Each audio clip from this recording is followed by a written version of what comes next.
Alright guys, hari ni kita nak pergi beli barang pinggan mangkuk lagi. Itu kita dah dapat dah dekat nilai 3. So kita nak pergi cari pinggan-pinggan untuk macam mi celup, untuk nasi kaumok. So kita ada dekat Bandar Puteri. Macam-macam dah kita pergi tempat guys. Kita dah pergi nilai, kita pergi mana Sungai Buloh. Ni kita patah balik kat Bandar Puteri Puchong, dekat kedai nama dia Tai Ong tak silap. Kat Bandar Puteri lah. Kalau siapa nak tahu boleh DM kita, nanti kita tunjukkan tempat dekat mana. Jom kita tengok bos nak shopping-shopping barang sikit. Bos, hari ni bos cari barang apa bos? Bos cari ni untuk apa ni bos? Sos daging harimau. Untuk sos daging harimau nangis nanti, menu baru yang kita akan buat kat kedai. So macam-macam ada. So boleh tengok. Tengok Kremlman tunjuk sikit. Macam banyak gila barang steel dia. So korang boleh tengok macam-macam.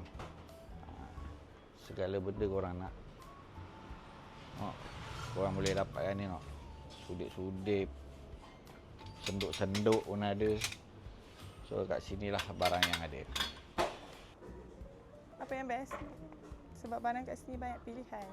Banyak pilihan So berbaloi lah kalau beli kat sini. Ya, nampak je kat sini harga mahal tapi bila pergi kaunter dia charge murah je, dia diskaun. So ni hidden gem untuk pembeli-pembeli . Ya.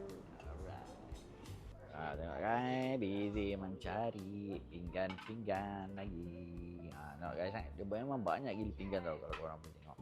Ada macam-macam pinggan, so korang boleh pilih je. Harga kat sini nampak macam mahal tapi sebenarnya nanti dia orang akan bagi diskaun lagi.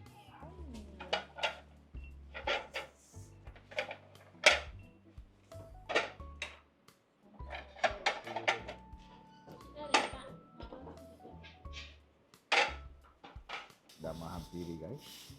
Oi, koyak bang, koyak, bos koyak.